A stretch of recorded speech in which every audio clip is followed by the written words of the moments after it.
చిన్న ప్రార్థన చేసుకుందాం. తలలు వంచి కండ్లు మూసుకొని ఒక చిన్న ప్రార్థన చేసుకుందాం. సకల ఆశీర్వాదములకు కారణభూతుడు అయిన మా ప్రియ పరలోకపు తండ్రి, అత్యంత కృప కలిగిన మా యేసు రాజా, ఈ ఘనమైన నామమునకు కృతజ్ఞతాస్తుతులు స్తోత్రాలు చెల్లిస్తున్నాను. మా ప్రియమైన యేసయ్య, ఈ 9వ నెలలో ఈ మొట్టమొదటి శుక్రవారపు ఉపవాస ప్రార్థన దినాన్న జంగారెడ్డిగూడెం ప్రాంతంలో దైవజనులు డేవిడ్ రాజు గారు, స్వరూపం రాణి గారు, వారి కుటుంబము ఆయన నువ్వు ఎన్నుకొని ఏర్పరచుకొని నీ పిలుపు మేరకు ఈ ప్రాంతానికి వచ్చి వారు నైనా అయ్యా నీ అభిషేకము చేత నీ చిత్తాన్ని ఎరిగిన వారై నీ పిలుపుకు లోబడి ప్రాంతంలో సేవ చేస్తున్నారయ్యా. వారి ద్వారా ఆయన ఈ ప్రాంతంలో నువ్వు జరిగిస్తున్నటువంటి గొప్ప కార్యాలను బట్టి వందనాలు. ఆయన సంఘాన్ని, సంఘ బిడ్డలను, వారి కుటుంబాలను బట్టి నీకు వందనాలు యేసయ్యా. ఈ రాత్రికాల సమయంలో అల్పుడైన నీ సేవకుడిగా ఈ సంఘము కొరకు, ఈ ప్రాంత ప్రజల కొరకు ప్రార్థన చేయడానికి, నీ బిడ్డల మధ్యలో వాక్యాన్ని పంచుకోవడానికి నీ సేవకుడిని నాకు ఇచ్చిన ఈ శ్రేష్టమైన కృపను బట్టి నీకు వందనాలు. ఈ రాత్రికాల సమయంలో దైవజనుడిగా నీ వైపు చేతులెత్తి ప్రార్థిస్తూ ఉన్నాను. యేసుక్రీస్తు నామంలో దైవజనులు డేవిడ్ రాజు గారి కుటుంబము దీవించబడును కాక. వారికి నీవు అనుగ్రహించినటువంటి సంఘము, సంఘ బిడ్డల కుటుంబాలు యేసు నామంలో దీవించబడు గాక. ఏలుబడి చేస్తున్న ప్రతి విధమైన కీడు, శోధన, అపవాది శక్తుల ప్రభావం యేసు నామంలో బంధిస్తున్నాను.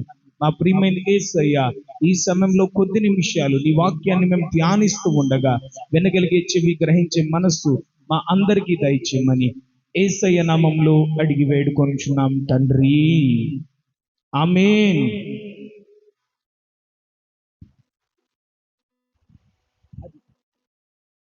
మన ప్రభువును ప్రియ రక్షకుడైన యేసుక్రీస్తు వారి ఉన్నతమైన అతి శ్రేష్టమైన నామంలో నాకు ఈ అవకాశాన్ని ఇచ్చినటువంటి స్థానిక దైవజనులు డేవిడ్ రాజు గారికి, అదేవిధంగా స్వరూప రాణి గారికి, వారి కుటుంబానికి, చేరున్న సంఘానికి, సంఘ బిడ్డలకు, ఈ ప్రాంతాల్లో ఉండి లైవ్ ద్వారా ప్రార్థనలో పాలు పొందుతున్న ప్రతి ఒక్కరికి ప్రభు అయిన యేసుక్రీస్తు నామంలో నా శుభాభివందనాలు తెలియజేస్తున్నాను. అందరికీ ప్రైజ్ ది లార్డ్. బాగున్నారా? అందరూ బాగున్నారా? దేవుని మహాకృపను బట్టి, మీ ప్రార్థనలను బట్టి మేము కూడా క్షేమంగానే ఉన్నాం. ప్రియమైనటువంటి వాళ్ళని అనుకోని విధంగా ఈ దినాన్న మీ మధ్యలో దేవుని వాక్యాన్ని పంచుకొని కృపను దేవాది దేవుడు నాకు ఇచ్చిన విధానాన్ని బట్టి నేను దేవుణ్ణి స్తుతిస్తున్నాను. మంచిది. సమయంలో కొద్ది నిమిషాలు దేవుని వాక్యాన్ని మనం ధ్యానం చేద్దాం. ప్రభునందు ప్రియమైనటువంటి వాళ్ళరా, వాక్యంలోనికి వెళ్లే ముందు ఒక జరిగిన యథార్థమైన సంఘటన మీకు తెలియజేస్తాను, శ్రద్ధగా వినండి. తూర్పుగోదావరి జిల్లాలో రాజమండ్రి దగ్గర ఉన్న ధవళేశ్వరం బ్యారేజ్ నిర్మించబడక మునుపు, ఇప్పుడు విజయవాడ పట్టణంలో ఏ విధంగా అయితే వరదలు వచ్చి ఆ విజయవాడ పట్టణం అంతా ఏ విధంగా అయితే జల దిగ్బంధంలో చిక్కుకొని వేల మంది పిల్లరా నష్టపోయారో, అదే పరిస్థితులు తూర్పుగోదావరి జిల్లాలో ఆ బ్యారేజ్ నిర్మించక పూర్వం ఉండేది. ఆ పరిస్థితిలో పిల్లరా సర్ ఆర్థర్ థామస్ కాటన్ గారు మన ఇండియాకి రావడం, ఆయన ధవళేశ్వరం బ్యారేజ్ నిర్మించడానికి ఆయన పూనుకోవడం, ఆ విషయాలు మనందరికీ తెలిసిందే. ఆయన బ్యారేజ్ నిర్మిస్తున్నప్పుడు పిల్లరా ఆ చుట్టుపక్కల పల్లె గ్రామాల నుండి ఎంతో మంది పని చేయడానికి వచ్చేవారట. ఆ పని చేయడానికి వచ్చే ఆ క్రమంలో ఒక వ్యక్తికి ఎంతమంది కొడుకులు నాకు ఐడియా లేదు, కానీ ఆ వ్యక్తి కంచు కంఠం కలిగి ఆ పని చేస్తున్న వాళ్ళకి నీరసం కానీ పిల్లరా చిరాకు కానీ లేకుండా పాటల ద్వారా వారందరినీ ఉత్తేజపరుస్తూ ఉండేవాడట. ఆయన తరువాత ఆయన కుమారులలో ఒకనికి చక్కని స్వరాన్ని దేవుడిచ్చాడు. ఆయన యేసుక్రీస్తును నమ్ముకున్నాడు. యేసుక్రీస్తును నమ్ముకొని యేసుక్రీస్తు నిజమైన దేవుడని పిల్లరా ఆయన ప్రకటిస్తూ ఉండేవాడు. ప్రకటించడం మాత్రమే కాకుండా ఆయనకి దేవుడిచ్చిన మంచి తలాంతు ఏంటంటే పాటలు పాడే తలాంతు, చక్కని కంచు కంఠం కలిగిన వ్యక్తి. ఎంత గొప్ప గాయకుడు అంటే అయినా ఇన్స్టెంట్గా అక్కడికక్కడే అప్పటికప్పుడే ఆయన పాటను రచించే గొప్ప రచయిత ఆయన. నా ప్రియమైనటువంటి వాళ్ళరా, ఒకసారి ఆయన ఒక ప్రాంతానికి వెళ్ళి యేసుక్రీస్తు నిజమైన దేవుడని సువార్త ప్రకటిస్తుంటే ఆ ప్రాంతంలో ఉన్నటువంటి బ్రాహ్మణులు మా ప్రాంతానికి వచ్చావా, మత మార్పిడి చేస్తున్నావా, మరలా మా ప్రాంతానికి వస్తే నిన్ను చంపేస్తాము అని చెప్పి హెచ్చరించారట.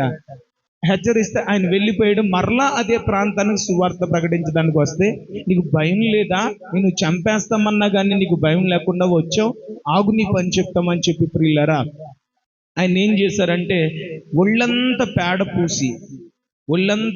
పూసి చెప్పుల దండ వేసి ప్రియులారా డప్పులతో ఊరేగించుకుంటూ ఆయన్ని ఏం చేశారంటే, నిన్ను చంపేస్తాము, నీకు చెప్పినా నువ్వు వినలేదు, నీకు ఎంత దమ్ము ధైర్యం ఉంటే మరలా వస్తావు మా ప్రాంతానికి అని ప్రియులారా ఆయన్ని చాలా మాట్లాడుతూ దూషిస్తూ ఆయన ఊరు చివరికి తీసుకెళ్ళి ఆయన నిలువెత్తు పెద్ద గొయ్యి తవ్వి ఆ గోతులో నిలబెట్టి మన్ను పోసేస్తున్నారట.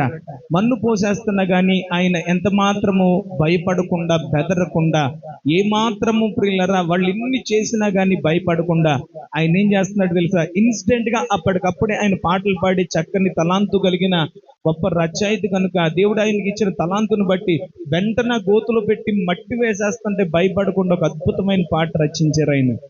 దేవుని ప్రేమ ఇదిగో జనులార భావంబునను తెలియరే, కేవలము నమ్ముకొనినా పరలోక జీవంబు మనకబ్బును, పరలోక జీవంబు మనకబ్బును. దేవునికి స్తోత్రం. ఆంధ్ర క్రైస్తవ కీర్తనలో అనేక పాటలు రచించినటువంటి రచయిత గొల్లపల్లి నతానియేలు గారు. ఆ గొల్లపల్లి నతానియేలు గారు మనవరాలు ఇప్పటికీ కూడా ఆమె 90 సంవత్సరాల వయసులో ఉన్నారు. ఇక్కడ విశాఖ జిల్లాలో చిట్టువలస గ్రామంలో డాక్టర్ కేఏ పాల్ గారి యొక్క టీచర్ గారు ఆమె. నా ప్రియులారా ఈ మాటలు నేను ఎందుకు జ్ఞాపకం చేస్తున్నానంటే, ఈరోజు మనం ఆహ్లాదకరమైనటువంటి అనుకూలమైన పరిస్థితుల్లో దేవుణ్ణి ఆరాధించడానికి వీలు ఉన్నా కానీ మనం దేవుని సన్నిధికి వచ్చి దేవుని స్తుతించి ఆరాధించలేనటువంటి దౌర్భాగ్యపు పరిస్థితిలో మనం ఉంటున్నాం. కానీ బైబిల్ గ్రంథంలో షడ్రకు మేషాకు అబేద్నెగోలు అగ్నిగుండం ఎదురైనా కానీ దేవుని ఆరాధించడం మానలేదు. పౌలు శీలల్ని చెరసాల్లో పడేసిన, బెత్తాలతో కొట్టి వారిని బంధించినా కానీ వారు మాత్రం దేవుని ఆరాధించడం మానలేదు. సింహాల బోన్లో దానియేలును పడేసినా కానీ దానియేలు దేవునికి ప్రార్థించడం మానలేదు. పరిస్థితులకు భయపడేవాడు క్రైస్తవుడు కాదు. ఎటువంటి పరిస్థితిలోనైనా దేవుని స్తుతించి ఆరాధించగలిగిన వాడు మాత్రమే నిజమైన భక్తుడు. దేవునికి స్తోత్రం. ప్రభునందు ప్రియమైనటువంటి వారలారా, ఈ సమయంలో కొద్ది నిమిషాలు మనం దేవుని వాక్యాన్ని మనం ధ్యానం చేసుకుందాం. ఈరోజు ప్రియులారా మన ఉభయ తెలుగు రాష్ట్రాలలో అనగా ఆంధ్ర తెలంగాణలో, ఇటు ఆంధ్రాలో పిల్లరా బుడమేరు వాగు యొక్క తీవ్రత వలన విజయవాడ పట్టణం అంతా ముంపుకు గురై వాళ్ళు తీవ్రమైనటువంటి కష్టాలలో, నష్టాలలో, భయంకరమైన పరిస్థితులు వారు ఉన్నారు. నిజంగా ఆ విజువల్స్ న్యూస్ ఛానల్ ద్వారా, యూట్యూబ్ ద్వారా మనం చూస్తున్నప్పుడు నిజంగా హృదయం ద్రవించిపోతుంది. భయంకరమైనటువంటి పరిస్థితిలో వారు ఉన్నారు. మనం ఏ రాజకీయ పార్టీని విమర్శించకూడదు.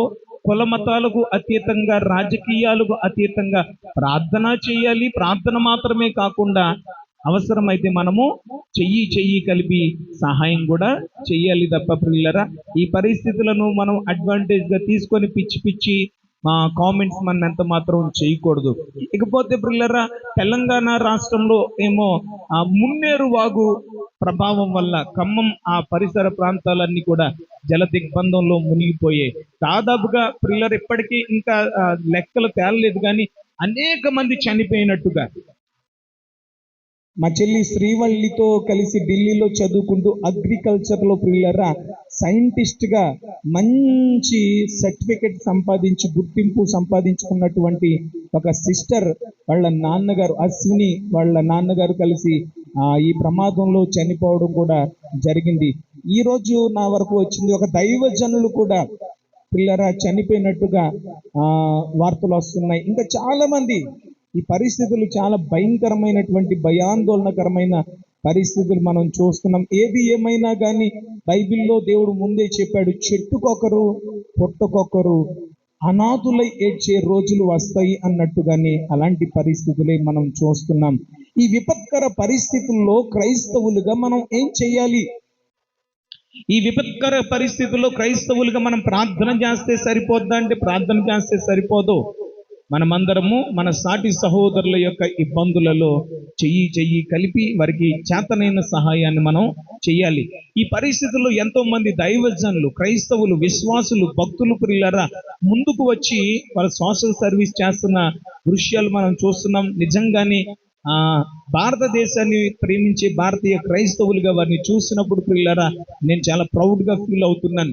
తిమోతికి రాసిన మొదటి పత్రిక 2వ అధ్యాయము, తిమోతికి రాసిన మొదటి పత్రిక 2వ అధ్యాయంలో మొదటి నుంచి 3 వచనాలు మనం చదువుకుందాం. తిమోతికి రాసిన మొదటి పత్రిక 2వ అధ్యాయంలో మొదటి నుంచి 3 వచనాలు చదువుకుందాం.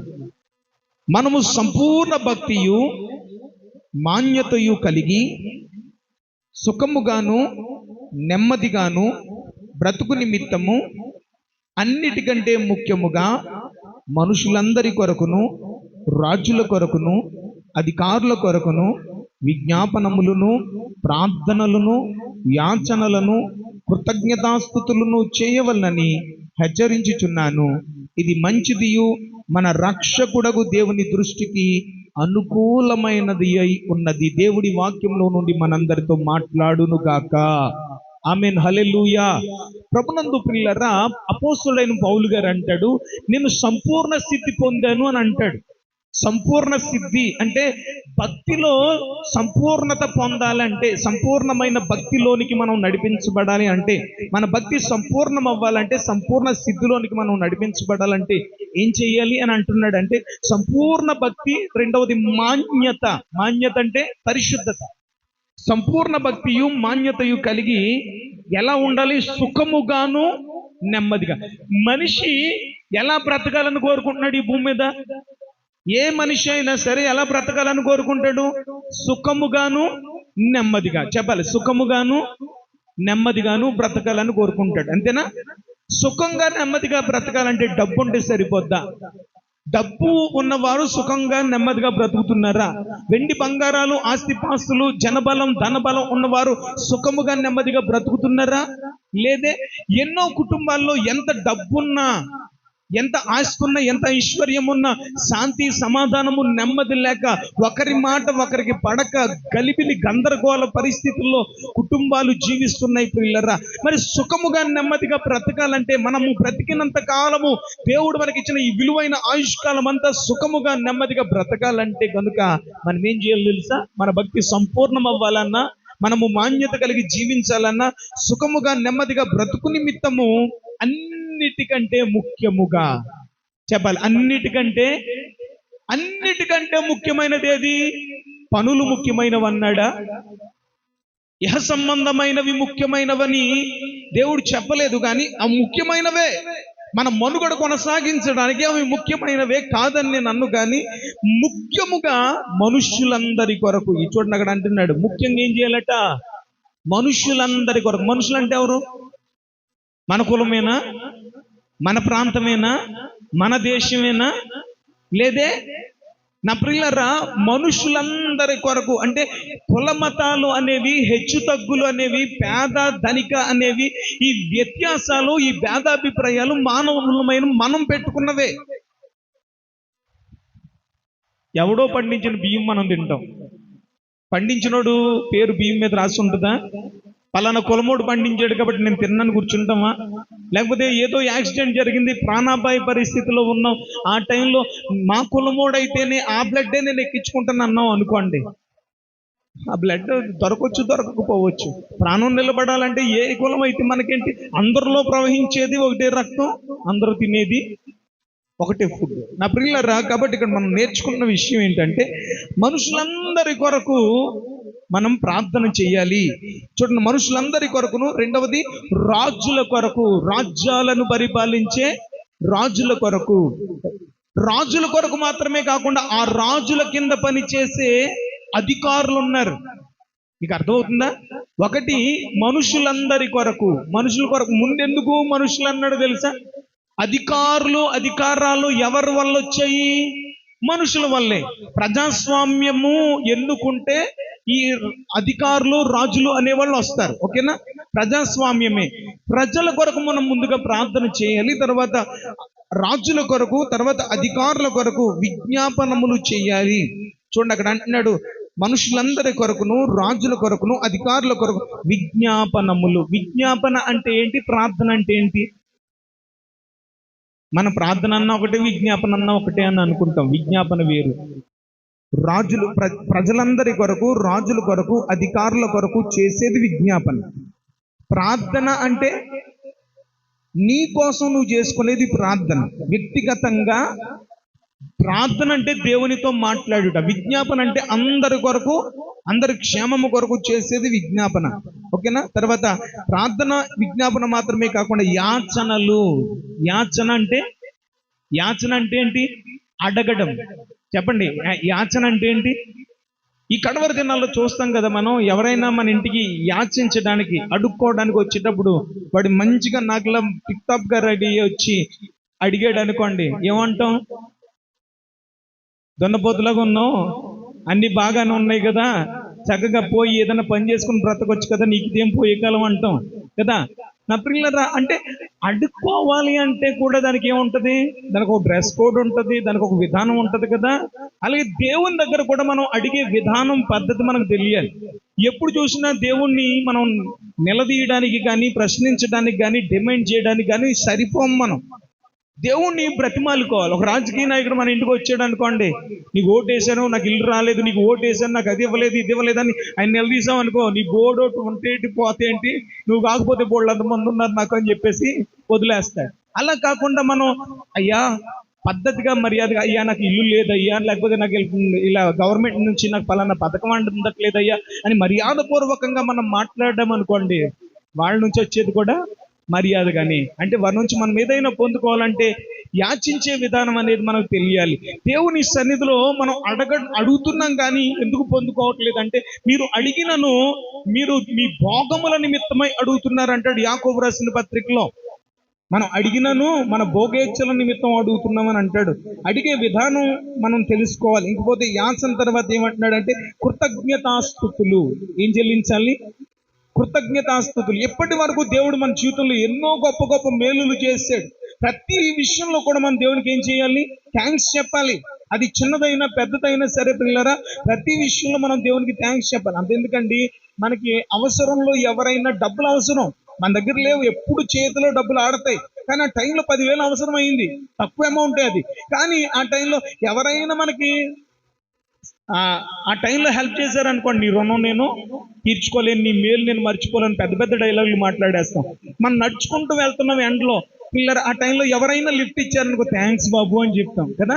అంటే మనుషులకే చిన్న చిన్న విషయాల్లో మనం అంత కృతజ్ఞత భావాన్ని వ్యక్తపరిస్తే దేవుడు మన జీవితంలో ఎన్ని గొప్ప కార్యాలు చేస్తున్నాడు, ఎన్ని మేలులు చేస్తున్నాడు. నిజంగా మనం ఎంత ధన్యులం అండి. ఒక్కసారి చూడండి, వరద ప్రాంతాల్లో ప్రజలు ఆకలి కేకలు, మరణ మృదంగం రోగుతుంటే ఆ పరిస్థితులు చూస్తుంటే పిల్లరా, మనం ధన్యులమా కాదా? ప్రభువా, నువ్వు నాకు ఇచ్చిన క్షేమకరమైన పరిస్థితులను బట్టి నీకు వందనాలు యేసయ్యని ప్రతి క్షణం మనం ఆయన్ని స్తుతించాలి. దేవునికి స్తోత్రం చెప్దామా? కృతజ్ఞతాస్తుతులు చెల్లించాలి, కృతజ్ఞత కలిగి ఉండాలి. దేవునికి కృతజ్ఞత కలిగి ఉండాలి.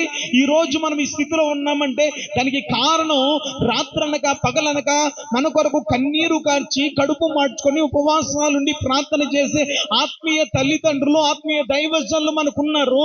వారి విషయంలో కూడా మనం ఎప్పుడు కూడా కృతజ్ఞత కలిగి ఉండాలి. దేవునికి స్తోత్రం చెప్దామా? హల్లెలూయా. కృతజ్ఞత కలిగి ఉండాలి. కొంచెం స్థాయి పెరిగేసరికి, స్థితిగతులు మారేసరికి, మంచి ఉద్యోగం వచ్చేసరికి, లేకపోతే పరిస్థితులు మారేసరికి, కొంచెం కలిగి ఉండేసరికి కళ్ళు ఎంత మాత్రం నెత్తికెక్కకూడదు పిల్లలు. ఎంత ఎదిగినా ఒదిగి ఉండాలి. ఎంత ఎదిగినా చెప్పాలి, ఒదిగే ఉండాలి.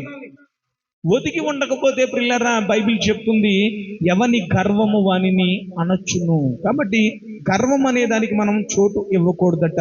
కాబట్టి మనం నేర్చుకున్న, మన భక్తి సంపూర్ణం అవ్వాలన్నా, మనం మాన్యత కలిగి జీవించాలన్నా, సుఖముగా నెమ్మదిగా బ్రతకాలంటే కనుక అన్నిటికంటే ముఖ్యముగా మనుషులందరి కొరకు, రాజుల కొరకు, అధికారుల కొరకు విజ్ఞాపన చేయాలి, ప్రార్థనలు చేయాలి, యాచనలు చేయాలి, కృతజ్ఞతాస్తుతులు చెల్లించాలి అని చెప్పి ఇది మంచిది. ఏది మంచిది? ఏది మంచిది? మనుషులందరి కొరకు, రాజుల కొరకు, అధికారుల కొరకు ప్రార్థన, విజ్ఞాపన, యాచన, కృతజ్ఞతా స్తుతులు చెల్లించడం అనేది చాలా మంచిదట.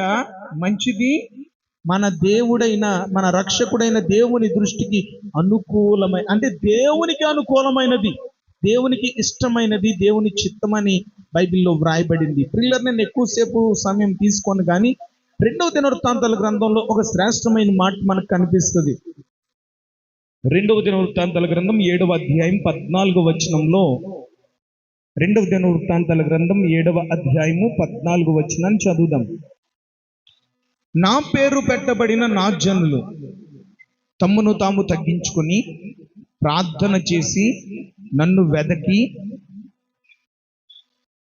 వెదకి తమ చెడు మార్గములను విడిచిన ఎడల ఆకాశం నుండి నేను వారి ప్రార్థనలు విని వారి పాపములు క్షమించి వారి దేశమును స్వస్థపరచుదును. దేవునికి గట్టిగా స్తోత్రం చెప్తామా? హల్లెలూయా.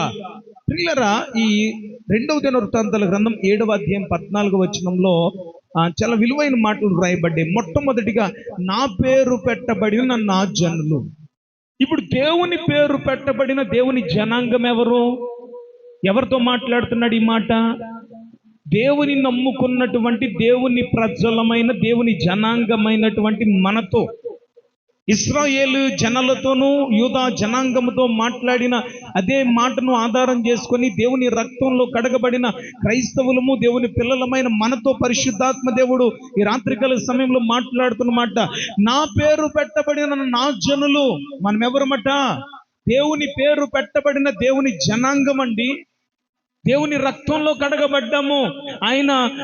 ఆయన పిల్లలమని పరిశుద్ధాత్మ దేవుడు మనను ఆయన రక్తము ద్వారా ముద్రించుకున్నాడు. ఆయన పేరు పెట్టబడిన ఆయన జనులు మొట్టమొదటిగా మనమే అని జ్ఞాపకం ఉంచుకోవాలి. ఆయన పేరు పెట్టబడిన ఆయన జనులమైన మనం ఏం చేయాలి? మనలను మనము దేవుని సన్నిధిలో తగ్గించుకోవాలి. దేవునికి స్తోత్రం చెప్పండి. ఆయన పేరు పెట్టబడిన ఆయన జనులమైన మనం మొట్టమొదటిగా మనలను మనం దేవుని సన్నిధిలో తగ్గించుకోవాలి. ఏం చేయాలి? అందరూ చెప్పాలి, ఏం చేయాలి? తగ్గింపు అనేది చాలా ప్రాముఖ్యమైంది. తమ్మును తాము తగ్గించుకోవాలి. లూకా సువార్త మొట్టమొదటి పాయింట్ చూడండి. మనం ఒక్కటి, ఆయన పేరు పెట్టబడిన ఆయన జనాంగమని మనం గుర్తించాలి. ఆయన జనాంగమైనటువంటి మనము చేయవలసినటువంటి కర్తవ్యాన్ని జ్ఞాపకం చేస్తున్నాడు. మనం ఏం చేయాలంటే, రెండవదిగా మనల్ని మనం తగ్గించుకోవాలి. మనలను మనం దేవుని సందులో తగ్గించుకోవాలి. లూకా సువార్త 18వ అధ్యాయము 10వ వచనం నుంచి 14వ వచనం వరకు మనం చదివితే ప్రియులారా, అక్కడ ఒక చక్కని ఉపమానం యేసుక్రీస్తు ప్రభులు వారు జ్ఞాపకం చేస్తారు. లోక కళ్యాణార్థమై మానవ పాప పరిహారం కోసం యేసుక్రీస్తు ప్రభులు వారి శరీరధారిగా మనిషిగా ఈ భూమి మీద జీవించిన దినాల్లో అని చెప్పినటువంటి ఒక శ్రేష్టమైన ఉపమానం ఏంటంటే, ప్రార్థన చేయడానికి 2 మనుషులు దేవాలయానికి వెళ్ళారట. వింటున్నారా? ప్రార్థన చేయడానికి 2 మనుషులు దేవాలయానికి వెళ్ళారట. వారిలో ఒకడు పరిసయుడు, మరొకడు సుంకరి. పరిసయుడు అంటే అర్థం ఏంటో తెలుసా? నిష్ఠ కలిగిన వాడు, ధర్మశాస్త్రాన్ని కంఠోపాఠంగా బాల్యం నుంచి అనుసరిస్తున్నవాడు, ధర్మశాస్త్రములున్న ఆజ్ఞలను, విధులను, శాసనములను పొల్లిపోకుండా తప్పిపోకుండా పాటిస్తున్నవాడు పరిసయుడు. సుంకరి అంటే ఎవరో తెలుసా? భయంకరమైనటువంటి పాపాత్ముడు. వీరిద్దరూ దేవాలయానికి వెళ్ళి ప్రార్థన చేస్తున్నారు. పరిసయుడు ఏమని ప్రార్థన చేస్తున్నాడు? పరిసయుని ప్రార్థనలో పిల్లలు ఎక్కడ తగ్గింపు కనిపించలేదు. పరిసయుని ప్రార్థనలో ఎక్కడ తగ్గింపు కనిపించదు మనకి. దేవా, నేను చోరులను, అన్యాయస్తులను, వ్యభిచారులనైనా, ఇతర మనుషుల వలెనైనను, పక్కన ప్రార్థన చేస్తున్నాడు కదా, ఈ సొంకరి వలెనైనను ఉండకుండా ఉండనందుకు నీకు కృతజ్ఞతాస్తుతులు చెల్లించుచున్నాను. చూసారా? ఆ ప్రార్థనలో ఎక్కడైనా తగ్గింపు ఉందా? నేను చోరుణ్ణి కాదు, అన్యాయస్తుణ్ణి కాదు, ఇతర మనుషుల వల్లే కూడా నేను ఉండట్లేదు. పక్కనున్న సొంకరి, ఆ సొంకరి ఏమన్నా చేసాడా? కొంతమంది ప్రార్థనలు ఇలాగే ఉంటాయి. ప్రార్థనలు కూడా పక్కనోళ్ళని తెప్పి పొడుస్తూ, పక్కనోళ్ళ యొక్క లోపాలను ఎత్తి పొడుస్తూ ప్రార్థిస్తూ ఉంటారు. పిల్లలు తను హెచ్చించుకుంటే ఇంకా ఎంత హెచ్చించుకున్నాడంటే దేవుడి దగ్గర, నేను వారమునకు 2 సార్లు ఉపవాసం ఉంటున్నాను. ఎన్నిసార్లు ఉపవాసం ఉంటున్నాడట? మనం ఎన్నిసార్లు ఉంటున్నాం వారానికి? మనం ఎన్నిసార్లు ఉంటున్నాం? ఉంటున్నామా అసలు ఉపవాసం? అసలు ఉపవాసం ఉంటామా మనం? అసలు ఉపవాసం ఉండకపోతే ఎలాగా? ఈ వాక్యం ఇలా పట్టుకుని బైబిల్లో ఒక వాక్యాన్ని చదవండి. మత్తయి సువార్తలో ధర్మశాస్త్రం యొక్క సవరణ వివరణ అంటూ యేసుక్రీస్తు ప్రభులు వారు ధర్మశాస్త్రాన్ని సవరించి వివరించారు. ఆ ధర్మశాస్త్రాన్ని సవరించి వివరించే క్రమంలో పిల్లరా, యేసుక్రీస్తు ప్రభులు వారు ఒక చక్కని మాట చెప్తారు. ఆ మాట ఏంటంటే, శాస్త్రుల నీతి కంటే పరిసయ్యుల నీతి కంటే మీ నీతి ఎక్కువ కాని ఎడల. ఎక్కడ? మత్తయి సువార్త 5వ అధ్యాయము 20వ వచనంలో, 5:20లో, శాస్త్రుల నీతి కంటే పరిసయ్యుల నీతి కంటే మీ నీతి అధికము కాని ఎడల మీరు పరలోక రాజ్యంలో ప్రవేశించరని మీతో నిశ్చయంగా చెప్పుచున్నాను. శాస్త్రుల నీతి కంటే పరిసయ్యుల నీతి కంటే మీ నీతి అధికము కాకపోతే మీరు దేవుని రాజ్యంలో ప్రవేశించరన్నాడు. నేను బాప్తిసం పొందేశానండి పాస్టర్ గారు, పరిచర్య చేస్తున్నానండి, కానుకలు ఇస్తున్నాను, దశమ భాగాలు ఇస్తున్నానండి అని అంటే కుదరదు. మన నీతి ఎవరి నీతిని మించాలి? శాస్త్రుల నీతి కంటే పరిసయ్యుల నీతి కంటే మన నీతి అధికం అవ్వాలి. శాస్త్రుల పరిసయ్యుల నీతి ఏంటి? వారమునకు 2 సార్లు ఉపవాసం చేస్తున్నారు. అంటే ఇప్పుడు వాళ్ళ నీతిని మనం ఓవర్టేక్ చేయాలంటే కనీసం 3 సార్లు ఉపవాసం ఉండాలి. వారానికి 3 రోజులు ఉపవాసం. వాళ్ళు 2 రోజులు ఉపవాసం అంటే మనం 3 రోజులు ఉండాలి. ఒక రోజు ఉండడానికి శుక్రవారం ఉపవాసం ఉండి, పాస్టర్ గారు నా కుటుంబంలో అసలు బాగుంటలేదండి, నా ఆరోగ్యం బాగుంటలేదండి, నా కొడుకు నా కూతురు నా మాట వింటారు, కుటుంబం నిండా ఎన్ని సమస్యలు చెప్తా, పెద్ద లిస్టే ఉంటుంది. కానీ నీ సమస్యల కోసం, నీ కుటుంబ క్షేమం కోసం శుక్రవారం ఉపవాసం ఉండి ప్రార్థన జరుగుతుంటే మందిరానికి మాత్రం రావు. మళ్ళీ ఆదివారం వచ్చి సాక్ష్యం ఏమని చెప్తామంటే, నాకు సమస్యలు ఎక్కువైపోయాయండి, అప్పులు ఎక్కువైపోయాయండి, నా భర్త మారట్లేదండి, నా పిల్లలు నా మాట ఎలా వింటారు? ఇప్పుడు జ్వరం నాకు వస్తే టాబ్లెట్ నువ్వు వేసుకుంటే తగ్గుద్దా? ఎవరికి జ్వరం వస్తే వాళ్ళే టాబ్లెట్ వేసుకోవాలి. ఇప్పుడు దైవజనులు సంఘము భారం కలిగి మీ క్షేమం కోసం ప్రార్థన చేస్తున్నప్పుడు మీరు కూడా ఏం చేయాలి? ఏకీభవించాలి. ఆ ప్రార్థన, దైవజనులు చేసిన ప్రార్థన మీ జీవితంలో ఫలించాలంటే మీరు ఏకీభవించాలి. నా పిల్లలు ఇక్కడ చదువుతున్న వాక్యంలో 2 దేవాలయానికి వెళ్ళారు కదా. శాస్త్రుల నీతి కంటే పరిసయ్యుల నీతి కంటే మీ నీతి అధికం కాకపోతే దేవుని రాజ్యంలో ప్రవేశించరు. అక్కడ ఏమన్నాడంటే, వారంలో 2 సార్లు ఉపవాసం చేస్తున్నాడు. అది శాస్త్రుల నీతి. నా సంపాదన అంతటిలో 10వ వంతు ఎంత ఇస్తున్నాడట? మీలో ఎంతమంది దేవుడికి నమ్మకంగా ఇస్తున్నారు నాకు తెలియదు, కానీ సిలువులో దొంగకైనా క్షమాపణ ఉంది, కానీ దశమ భాగం దొంగలకి క్షమాపణ ఉండదు. గుర్తుపెట్టుకోండి. ఎందుకంటే నువ్వు దొంగగా ఉంటావా, దేవుని దగ్గర త్వరగా ఉంటావా? మానవుడు దేవుని యొక్క దొంగిలున్నా అంటే ఈ లోక సంబంధమైన దొంగలు మనుషుల దగ్గరే దొంగతనం చేస్తున్నారు, కానీ దశమ భాగం దేవునికి ఇవ్వలేని వాళ్ళు ఎక్కడ దొంగతనం చేస్తున్నారు తెలుసా? స్వయంగా దేవుని దగ్గరే దేవుని సొమ్ముని దొంగతనం చేస్తున్నారు. అసలు మనిషికి ఎందుకు ఆశీర్వాదం రావట్లేదు? 10వ వంతు మీరు ఇవ్వకపోవడం వల్లే మీరు అందరూ శాపగ్రస్తులై ఉన్నారు అన్నాడు మలకీ గ్రంథం 3వ అధ్యాయంలో 8వ వచనం నుంచి 10వ వచనం వరకు. అంటే దేవుని సొమ్ము దొంగతనం చేయడం వల్ల ఆశీర్వాదం వస్తుందా, శాపం వస్తుందా? మనకి చెప్పాలి. ఆశీర్వాదమా శాపమా? ఆశీర్వాదానికి టాప్ సీక్రెట్ ఏంటో తెలుసా? దేవుని సొమ్ము దేవునికి నమ్మకంగా ఇచ్చిన వాడు పాడైపోయినట్టు చరిత్రలో లేదు పిల్లారా. శాస్త్రుల నీతి కంటే పరిసయ్యుల నీతి కంటే మన నీతి అధికం అవ్వాలి. వారమునకు 2 మార్లు ఉపవాసం ఉంటున్నారట, మనం కనీసం 3 సార్లు ఉపవాసం చేయాలి. వాళ్ళు 10వ వంతు చెల్లిస్తుంటే కనీసం వాళ్ళ మీద ఒక పావలా ఎక్కువ అయినా ఇవ్వాలి మనం. అంటే అసలు ఇవ్వాల్సిందే కరెక్ట్గా ఇవ్వకపోతే పావలా ఎక్కువ ఏమిస్తాం చెప్పండి? ఒక 10 పైసలైనా ఎక్కువ ఇవ్వగలమా మనం? ఆలోచించండి. నా పిల్లరా, ఇక్కడ బైబిల్లోంచి దేవుడు మాట్లాడుతున్నాడు. ఆ 2 దేవాలయానికి వెళ్ళినప్పుడు ఈ పరిసయ్యుడు తను తాను హెచ్చించుకుంటూ ప్రార్థన చేశాడు. ఈ సుంకరి వాళ్ళే నేను ఉండలే అంటే పక్కనున్న సుంకరిని ఎంత హీనంగా చూసాడు ఆలోచించండి. ప్రపంచాన్ని పరిపాలించిన ఎలిజబెత్ మహారాణి ఒక రోజు పిల్లరా మందిరానికి వెళ్ళిందట. మందిరానికి వెళ్తే ఆమె మోకరించి ప్రార్థన చేసుకుంటే ఇంతలో ఆ రాజ్యంలో ఒక బీద విధవరాలు వచ్చి ఆమె పక్కన మోకరించి ప్రార్థన చేసుకుంటుందట. ఈ బీద విధవరాలు ఇంతకీ వాయిస్ వినబడి మరి రాణిగారి వాయిస్లో ఉంది అని చెప్పి ఇలా మొహం బాబోయ్ రాణిగారి పక్కన మోకాళ్ళు వేసానా నేను అని చెప్పి వెళ్ళిపోయి ఆ చర్చిలో పేదోళ్ళకి కేటాయించబడిన చైర్లో కూర్చుందట. ఎవరు? ఆ బీద విధవరాలు.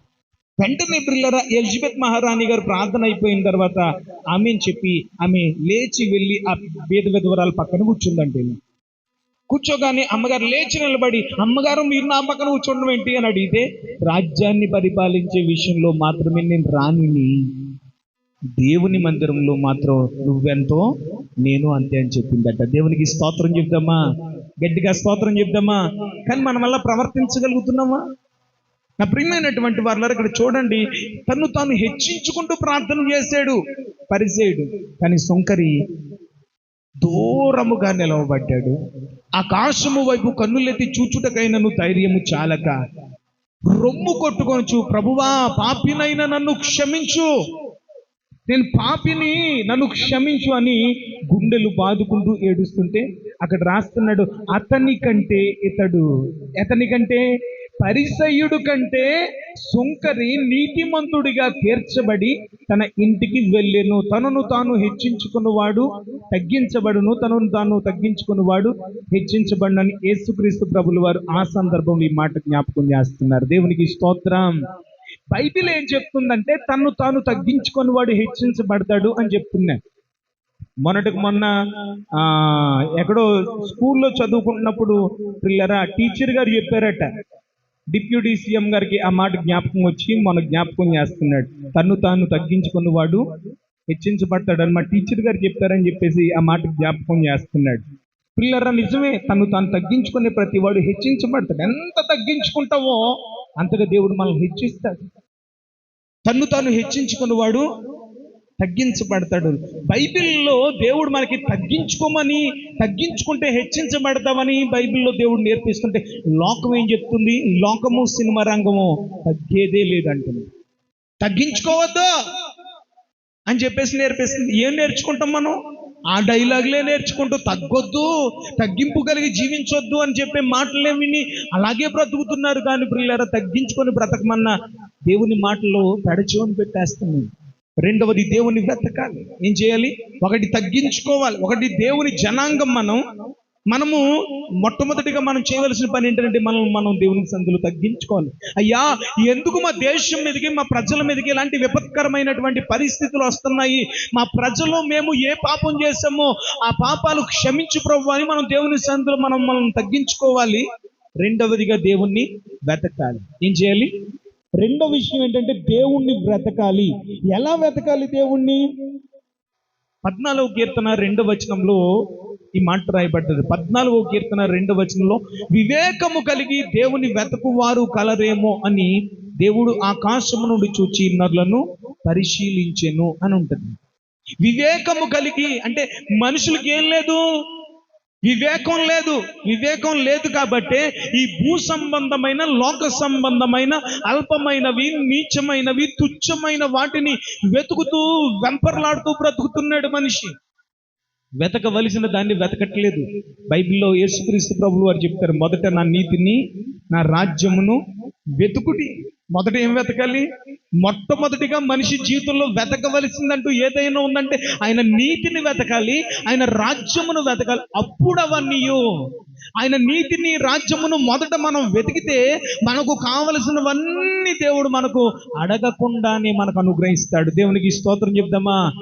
అడగక మునిపే అక్కర్లెరిగిన వాడు అడుగు వాటికంటే, ఊహించు వాటికంటే అత్యధికమైన కార్యాలు చేయువాడైన. కాబట్టి ప్రియులారా, మొదట ఆయన నీతిని, రాజ్యాన్ని వెతకాలి.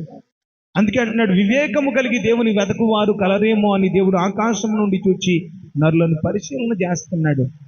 ఒక స్త్రీకి 10 వెండి నాణాలు ఉన్నాయట. లూకా సువార్త 15వ అధ్యాయంలో వరుసగా ఒకే భావముతో కూడిన 3 ఉపమానాలు యేసుక్రీస్తు ప్రభులు వారు చెప్తారు. ఆ ఉపమానాల్లో ప్రియులారా, ఒక స్త్రీకి 10 వెండి నాణాలు ఉన్నాయట. ఆ 10 వెండి నాణాల్లో ఒక నాణెం పడిపోయింది. ఒక నాణెం పడిపోతే 9 నాణాలు ఉన్నాయి కదా, పోతే పోయిందని చెప్పేసి ఊరుకుందా? చెప్పండి, పోతే పోయిందని ఊరుకుందా? ఏం చేసింది? ఆ ఒక్క నాణెం కొరకు ఏం చేసింది? దీపం వెలిగించిందట. చీపురు పట్టుకుని ఇల్లంతా ఊడ్చిందట. ఎందుకు చీపురు పట్టుకుందంటే మూలలకి కూడా ఏం వెళ్తుంది? మనం వెళ్ళలేని మనం దూరలేం మన శరీర పరిస్థితులను బట్టి. కానీ ఆ చీపురు మూలలు కూడా వెళ్ళి ఏ ఇరుకులో ఎక్కడ ఉందో అది బయటికి లాక్కు వస్తుంది కదా. దీపం వెలిగించింది, చీపురు పట్టుకుని ఇల్లంతా ఊడ్చిందట.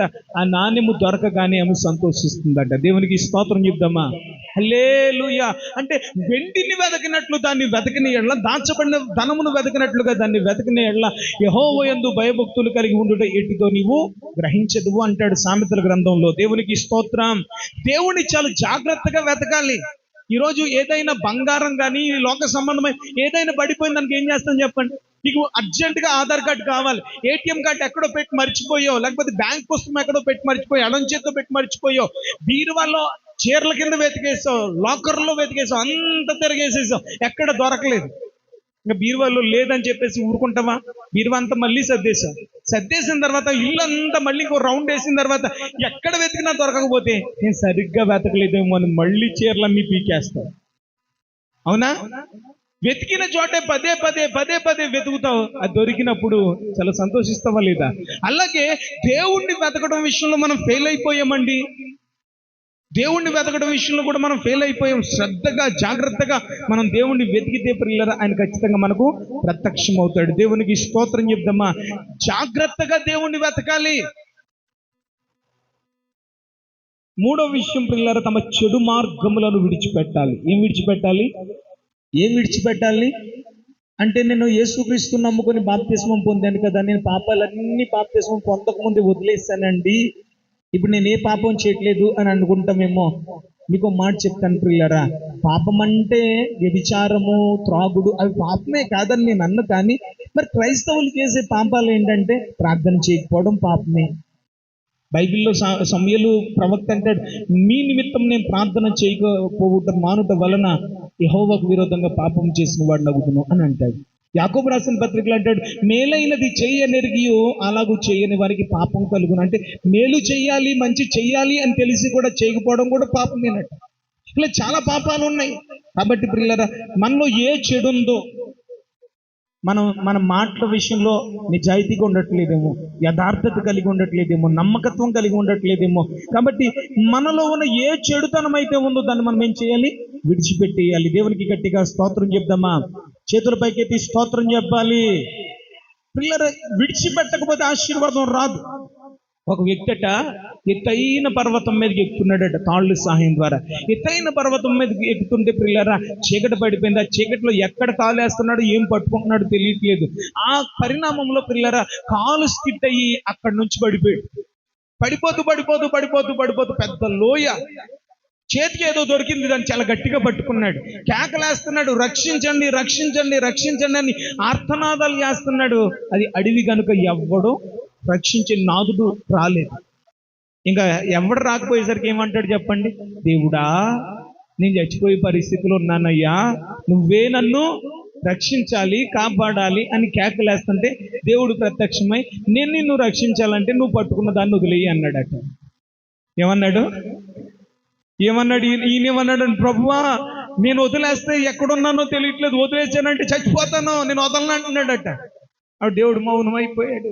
మళ్ళీ కొంచెం సేపు అయిన తర్వాత చేతులు లాగేస్తున్నాయి, ఓపిక అంతా అయిపోయింది. ప్రభువా, నన్ను రక్షించు, నన్ను కాపాడు అని అంటే అప్పుడు దేవుడు అంటున్నాడట, నువ్వు పట్టుకున్న దాన్ని వదిలేయి అంటున్నాడట. బాబోయ్, నేను వదిలేస్తే చచ్చిపోతాను, నేను వదలను అంటున్నాడట. ఇంకా చాలాసేపు అయిపోయిన తర్వాత ప్రియులారా ఓపిక అంతా నశించిపోయింది, చేతులు లాగేస్తున్నాయి. ఇంకా ఆ కొమ్మని ఎంతసేపు పట్టుకుని ఉంటాడు ఉండలేక.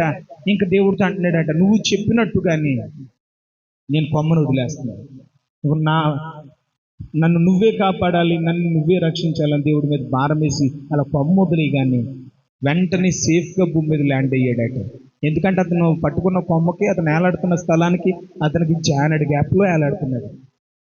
మనకి చాలా విచిత్రంగా అనిపించవచ్చు, కానీ ఆ టైంలో ఆ చీకట్లో ఒకవేళ ఆ కొమ్మ వదలకుండా నరనరాలన్నీ బిగపట్టుకొని తెల్లవారులు అలా పట్టుకుని ఉన్నాడు అనుకోండి, ఏమైపోతాడు? బిగిసిపోయి చచ్చిపోడా? దేవుడు వదిలేయ్, నువ్వు బ్రతకా అంటాడు. అంటే ఈరోజు కూడా నువ్వు ఏదైతే పట్టుకున్నావో అది ఏదైనా కానివ్వు, అది ఏ పాపమైనా దేవునికి నచ్చనిది, దేవునికి వ్యతిరేకమైనది, దేవుని చిత్తం నీ జీవితంలో జరగకుండా, దేవుని సంకల్పం నీ జీవితంలో నెరవేర్చబడకుండా, లేకపోతే నీ ఉద్యోగ విషయంలో, నీ సంతాన విషయంలో, నీ ఆరోగ్య విషయంలో, నీ రుణ బంధకాల విషయంలో, లేకపోతే దేవుడు నీకు ఏదైతే వాగ్దానం చేశాడో అది నెరవేర్చబడకుండా ఏదో అడ్డుపడుతుంది. దాన్ని ఏం చేయాలి? వదిలేయాలి. నువ్వు అది వదిలేస్తే దేవుని జీవితంలో అద్భుతం చేస్తాడు. నమ్మిన వారు దేవునికి స్తోత్రం చెప్పండి. హల్లెలూయా. అది విడిచిపెట్టుకుంటే నిన్ను దేవుడు ఆశీర్వదిస్తాడు. నీ జీవితంలో బలమైనటువంటి గొప్ప కార్యాలయం జరిగిస్తాడు. దేవునికి స్తోత్రం చెప్దామా? తమ చెడు మార్గములను విడిచిన ఎడల, మూడవ పాయింట్, చెడు మార్గాలు, మనలో ఉన్న చెడుతనం అనే దాన్ని విడిచిపెట్టాలి. సామెతల గ్రంథం 3వ అధ్యాయము 7-8 వచనాలు చదివితే, సామెతల గ్రంథం 3వ అధ్యాయం 7-8 వచనాల్లో అక్కడ రాస్తాడు చాలా శ్రేష్టమైన మాటను. యెహోవాయందు భయభక్తులు కలిగి చెడుతనమును విసర్జించుము, అప్పుడు నీ దేహమునకు ఆరోగ్యమును, నీ ఎముకలకు సత్తువయు కలుగును అంటాడు. అంటే దేవుని యందు భయభక్తులు కలిగి మనం ఏం విడిచిపెట్టాలి? మనం చాలా మంది అంటాం, నేను దేవుని యందు భయభక్తులు కలిగి బ్రతుకుతున్నానండి, దేవుని యందు చాలా భయభక్తులు కలిగి బ్రతుకుతున్నానండి అని అంటాం. మరి దేవుని యందు భయభక్తులు కలిగి ఉంటే మనం ఎందుకు చెడుతనాన్ని విసర్జించలేకపోతున్నాం? ఇప్పుడు మీకు అర్థం అవడానికి చెప్తాను. బిర్యానీ తిన్నాం, చాలా రేటు పెట్టి కాస్ట్లీ బిర్యానీ తిన్నాం. ఆ బిర్యానీ తిన్నప్పుడు మాత్రమే బిర్యానీ మంచిది. అది కడుపులోకి వెళ్ళిన తర్వాత, చెప్పండి, అది కడుపులోకి వెళ్ళిన తర్వాత చెడిపోద్ది. దాన్ని ఏం చేయాలి? విసర్జించాలి. విసర్జించకుండా నేను 1000 రూపాయలు పెట్టి తిన్నాను బిర్యానీ, నా కడుపులోనే ఉండన్నావు అనుకో, అది నీకు ప్రమాదం కదా. అలాగే ఈరోజు మనం విడిచిపెట్టవలసిన దాన్ని విడిచిపెట్టకపోవడం వల్లే దేవుని యొక్క కార్యాలు మన జీవితంలో ఆలస్యం అయిపోతున్నాయి. దేవుని యొక్క కార్యాలు మన జీవితంలో జరగకుండా ఆటంకానికి కారణం ఏంటంటే మన జీవితంలో ఉన్నటువంటి చెడుతనమే దానికి కారణం అట.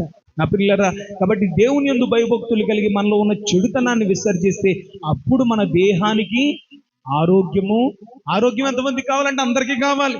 ఆరోగ్యమే మహాభాగ్యం.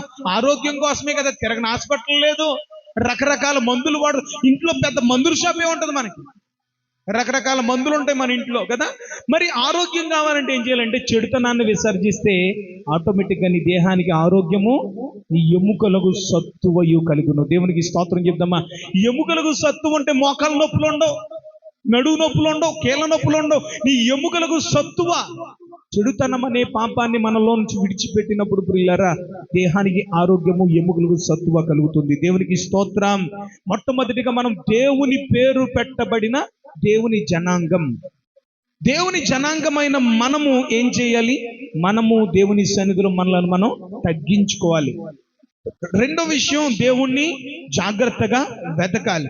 మూడో విషయం, మనలో ఉన్నటువంటి చెడుతనాన్ని విడిచిపెట్టాలి. ఈ 3 పనులు మనం చేస్తే అప్పుడు దేవుడు ఏమంటున్నాడు తెలుసా? దినవృత్తాంతాలు 2వ దినవృత్తాంతాల గ్రంథం 7వ అధ్యాయం 14వ వచనంలో ఆ వాక్యాన్ని కంప్లీట్ చేసేయండి. 2వ దినవృత్తాంతాల గ్రంథం 7వ అధ్యాయం 14వ వచనంలో, నా పేరు పెట్టబడిన నా జనులు తమను తాము తగ్గించుకొని,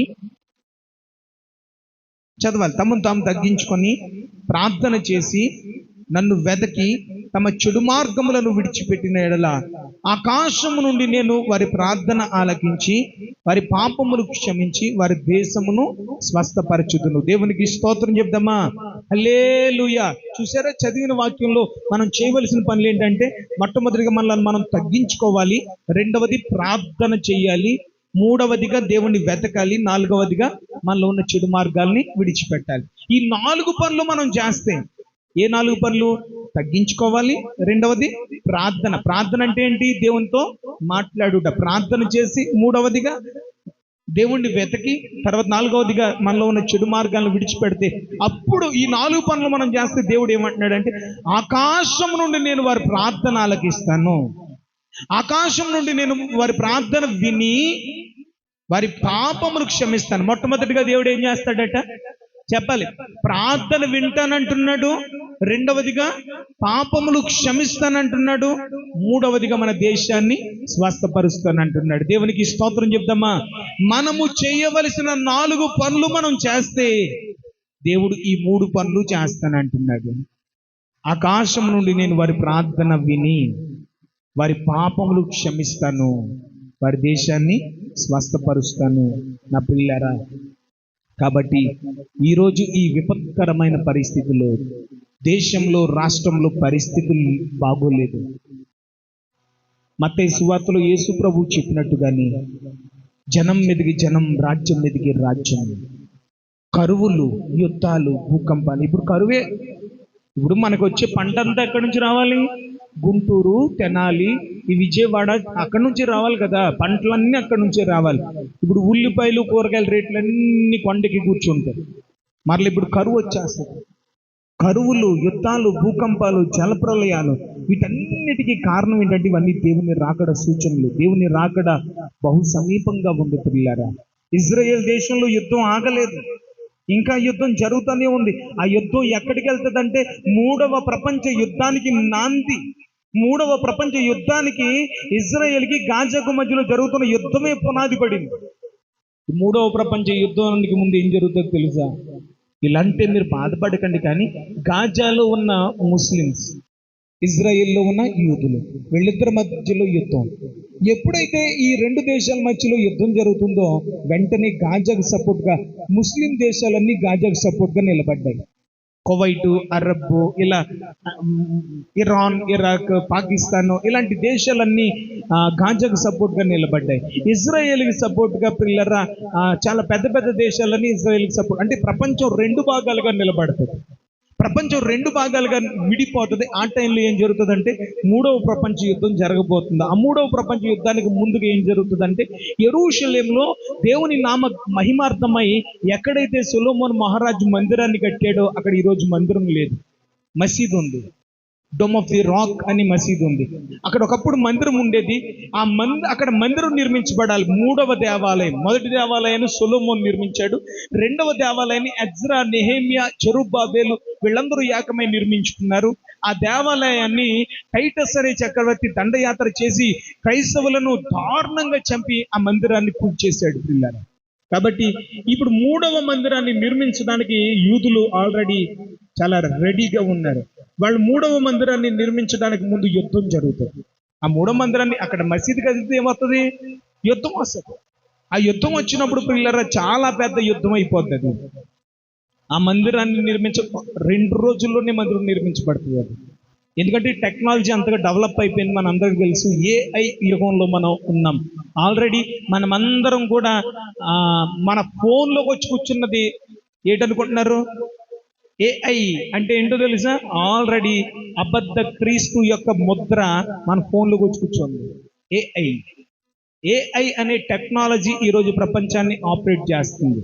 కాబట్టి ప్రియులారా, ఇవన్నీ కూడా దేవుని రాకడ సూచనలు. ఈ రాకడ సూచనలు జరగడం మనం కన్నులారా చూస్తున్నాం, చెవులారా వింటున్నాం. కాబట్టి మనం చాలా జాగ్రత్తగా సిద్ధపడాలి. బుద్ధి కలిగిన కన్యకల వలె మనం సిద్ధపరచుకుంటూ అనేకులను సిద్ధపరచాలి. ఇంకా మన సంఘంతో చెప్పండి ఏమనంటే, అమ్మా తిని త్రాగి సుఖించే రోజులు అయిపోయాయి. ఎంతకాలం ఇంకా భక్తిహీనుడిగా, భక్తిహీనురాలుగా దేవుని సన్నిధికి దూరం అయిపోయి బ్రతుకుతావు? నిజంగానే కనిపిస్తుంది. ఇంత భారం కలిగి సంఘాన్ని ప్రేమించి సంఘక్షేమం కోసం ప్రార్థన చేసే దైవజనులు లేక అల్లాడిపోతున్నారు. ఈ మధ్యకాలంలో రాజమండ్రి పట్టణానికి వాక్యం చెప్పడానికి నేను వెళ్తున్నాను. రాజమండ్రి పట్టణానికి వాక్యం చెప్పడానికి వెళ్తుంటే వాళ్ళు ఎప్పటి నుంచి పుట్టుకు నుంచి క్రైస్తవులట, కానీ ఇలాంటి వాక్యాలు ఎప్పుడు వినలేదండి పాస్టర్ గారు, మా కోసం ఇంత ప్రార్థన చేసే దైవజనులు మేము ఎప్పుడు చూడలేదండి అని అంటున్నారు వాళ్ళు. నా ప్రియులారు, కాబట్టి ఇంత ప్రార్థన చేసే ప్రార్థనాపరులైనటువంటి ఆత్మీయ తల్లిదండ్రులను దేవుడు మీకు ఇచ్చాడు. మీరు ఎంత ఆత్మీయంగా బలపడాలి. ఎప్పుడో పండగ క్రైస్తవులుగా క్రిస్మస్కి లేకపోతే ఎప్పుడప్పుడు పండగలకు వచ్చే వాళ్ళ ఉండకూడదు. సంఘం అంతా ఐక్యత కలిగి ఉండి మీరు భారంతో ప్రార్థన చేస్తే ఉప్పలమెట్ట మాత్రమే కాదు, జంగారెడ్డిగూడెం అంతా రక్షించబడాలి. ఈ ప్రాంతం అంతా రక్షించబడాలి. నా పిల్లరా, మీరు అందరూ కూడా భారము కలిగి ఐక్యత కలిగి పిల్లరా అనేక ఆత్మలు రక్షించాలని, అనేకుల కొరకు ప్రార్థన చేయాలని దైవ సేవకుడిగా ప్రభు పేరిట మీకు మనవి చేస్తున్నాను. ఈ విపత్కర పరిస్థితుల్లో క్రైస్తవులుగా మన వంతు బాధ్యతగా మనం ప్రార్థన చేస్తే దేవుని కోపము, దేవుని ఉగ్రత చల్లార్చుకొని దేవుడు తన ప్రజలకు కృపను అనుగ్రహిస్తాడు. మనం చేయవలసిన 4 పనులు మనం సక్రమంగా నెరవేరిస్తే దేవుడు తాను చేయవలసిన 3 పనులు తన సక్రమంగా నెరవేరుస్తాడు. తన కార్యాలు మన పట్ల జరిగిస్తాడు. అట్టి కృపాధన్యత దేవాది దేవుడు మనందరికీ అనుగ్రహించును గాక. రండి ప్రార్థన చేసుకుందాం. తలలు వంచండి, కళ్ళు మూసుకోండి. ప్రార్థన ఒకసారి మోకరించగలిగిన వారు మోకరించండి, మోకరించలేని వారు లేచి నిలబడండి. మనం అందరం ఈ సమయంలో ప్రార్థన చేద్దాం. హల్లెలూయా, హల్లెలూయా, హల్లెలూయా. ఎవరు మౌనంగా ఉండొద్దు, నోరు తెరవాలి. ఒక్క నిమిషం ప్రార్థన చేద్దామా, ప్రార్థన చేద్దామా. నోరు తెరవాలి. సహోదరి సహోదరుడా, భారము లేకుండా, నీలో ఆసక్తి లేకుండా, మంటలు లేకుండా చల్లారిపోయావు. నీలో విశ్వాసం తగ్గిపోయింది, నీలో ప్రార్థనాత్మ తగ్గిపోయింది. ఎందుకు చల్లారిపోయావో, ఎక్కడ పడిపోయావో నాకు తెలియదు, కానీ దేవుడు నీతో మాట్లాడుతున్నాడు. ఇదిగో ఈ నెలలో దైవజనుల ద్వారా సంఘంలో 3 దినాలు ఉపవాస ప్రార్థన ఏర్పాటు చేస్తూ ఉండగా చల్లారిపోయిన నిన్ను నీవు మరలా మండించుకో, వెలిగించుకొని ఆత్మీయ జీవితాన్ని కట్టుకో. మరలా పురికొల్పబడి దేవునిలో మరొక ఉద్దేశమయ పూర్వకమైనటువంటి నీవు దేవుని కొరకు మండుతూ అనేకులను మండించే సాధనంగా ఉండాలని మరొకసారి నీ కోసం నేను ప్రార్థన చేస్తున్నాను. హల్లెలూయా, హల్లెలూయా, హల్లెలూయా. ప్రార్థన చేద్దాం, మౌనంగా ఉండొద్దు. హల్లెలూయా, హల్లెలూయా. గట్టిగా స్తోత్రాలు చెల్లిద్దాం, గట్టిగా స్తోత్రాలు చెల్లిద్దాం, గట్టిగా స్తోత్రాలు చెల్లిద్దాం. హల్లెలూయా, హల్లెలూయా, హల్లెలూయా, హల్లెలూయా, హల్లెలూయా. సకల ఆశీర్వాదములకు కారణభూతుడువైన మా ప్రియ పరలోకపు తండ్రి, అత్యంత కృప కలిగిన మా యేసు రాజ్యాన్ని ఘనమైన నామమునకు కృతజ్ఞతాస్తుతులు స్తోత్రాలు చెల్లిస్తున్నాను ప్రభువా. ఈ రాత్రికాల సమయంలో నీ వాక్యములో నుండి ఇంతవరకు మాతో మాట్లాడినందుకు వందనాలు.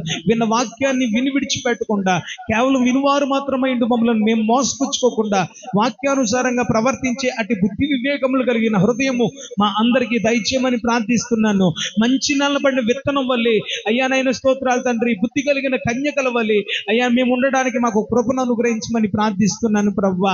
ఈ సమయంలో నైనా దైవజనులు డేవిడ్ రాజు గారికి ప్రార్థన చేస్తున్నాను. డేవిడ్ రాజు గారిని బలపరచండి, పాస్టర్ గారిని బలపరచండి, వారికి మంచి ఆరోగ్యాలు దయచేయండి అయ్యా. వారిని అభిషేకించి ప్రాంతంలో బలమైన సాధనాలుగా నువ్వు వాడుకుంటున్నావు, నీకు వందనాలు. రానయ్యున్న దినాల్లో ఆయన నీ బిడ్డలను నైనా ఈ ప్రాంతానికి ఆశీర్వాదకరంగా అనేక ఆత్మలు రక్షించే బలమైన సాధనాలుగా వాడుకోమని ప్రార్థన చేస్తున్నాను. వారి జీసస్ రాఫా ప్రార్థన మందిరపు సరిహద్దులు విశాలపరచబడును గాక, అనేక మందిరాలు కట్టబడును గాక. మా తండ్రి నీకు వందనాలు. వారికి ఇచ్చినటువంటి 4 బిడ్డలను మోజెస్, బ్లెస్సీ, జెస్సీ, ప్రైజీ నీ చేతులకు సమర్పిస్తున్నాను. బిడ్డల చదువుల్లో భవిష్యత్తులో నైనా బలపరచండి నాయనా. నీ పరిచర్యలో చదువులో వారిని బలమైన సాధనాలుగా వాడుకోమని ప్రార్థన చేస్తున్నాను. వారికి వ్యతిరేకంగా పనిచేసే ప్రతి విధమైన దుష్టుడు క్రియలు యేసు నామములో బంధిస్తున్నాను. మా తండ్రి నీకు వందనాలు. ఈ సమయంలో జంగారెడ్డిగూడెంలో ఉన్నటువంటి జీసస్ రాఫా ప్రార్థన మందిరంలో ఉన్న సంఘ విశ్వాసులను కుటుంబాలుగా నీ చేతులకు అప్పగిస్తున్నాను. ప్రతి కుటుంబాన్ని నీ చేతుల్లోకి తీసుకొస్తున్నాను అయ్యా. అయ్యా, ప్రతి ఒక్కరి జీవితంలో వారి కుటుంబాల్లో ఎలాంటి సమస్యలతో ఉన్నారో ప్రతి ఒక్కరి సమస్యలు ఎరిగిన వాడవు, పరిస్థితులు మార్చగలిగిన వాడవు. నీకు అసాధ్యమైంది ఏది లేదు కదయ్యా. యేసు క్రీస్తు నామములో నేను చదువుకున్న పిల్లలు దీవించబడుదురు గాక, నిరుద్యోగులు ఉద్యోగాలు అనుగ్రహించబడును గాక, ఉద్యోగస్తులు, వ్యాపారస్తులు, కూలి పని వ్యవసాయం చేసుకున్న వారు వారి నమ్మకత్వాన్ని బట్టి వారి చేతుల కష్టార్జితం దీవించబడును గాక. ఎవరైతే అనారోగ్యాలతో, వ్యాధులతో, రోగాలతో పీడించబడుతున్న వారో వారికి పరిపూర్ణ స్వస్థత కలుగును గాక. యేసు క్రీస్తు నామంలో ఈ సమయంలో తండ్రి ఇదిగో నైనా అప్పుల సమస్యలతో వేధించబడుతున్న వారికి యేసు నామంలో విడుదల కలుగును గాక. అప్పులు తీర్చుకోవడానికి ద్వారాలు తెరవబడు గాక. వివాహాలు కాలేని వారికి పరిశుద్ధ వివాహాల పట్ల అద్భుతం జరుగును గాక. సంతానము లేని ముయ్యబడిన ప్రతి గర్భం తెరవబడును గాక. ఇంకా మా కుటుంబాలలో, మా సంఘంలో రక్షణ పొందలేని వారికి మారు మనస్సు, విడుదల, రక్షణ కలుగును గాక. సొంత గృహాలు లేని వారికి, స్థలముని నిర్మించుకోవడానికి స్తోమత లేని వారికి వారి సొంత ఇంటి కల యేసు నామములో నెరవేర్చబడును గాక.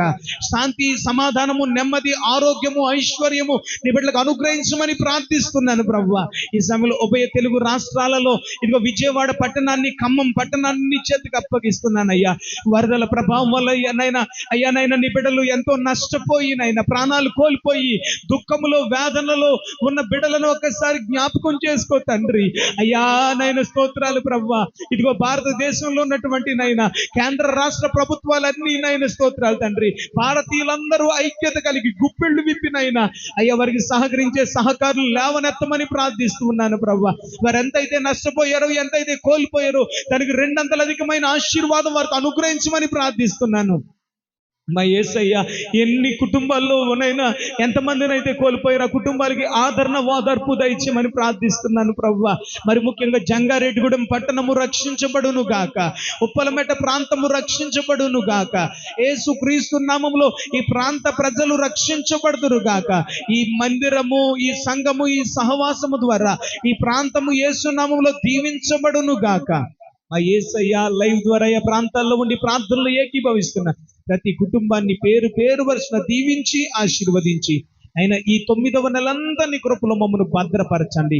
మాకున్న అవసరాలన్నీ క్రీస్తు యేసునందు మహిమలో తీర్చి నడిపించి బలపరచమని యేసయ్య నామములో అడిగి వేడుకొంచున్నాం తండ్రి, ఆమేన్. ఈ సమయంలో దైవజనులు మనకు ఆశీర్వాదం ఇస్తారు. అందరూ ఆశీర్వాదంలో ఏకీభవించండి. దైవజనులు మనకి ఆశీర్వాదం ఇస్తారు.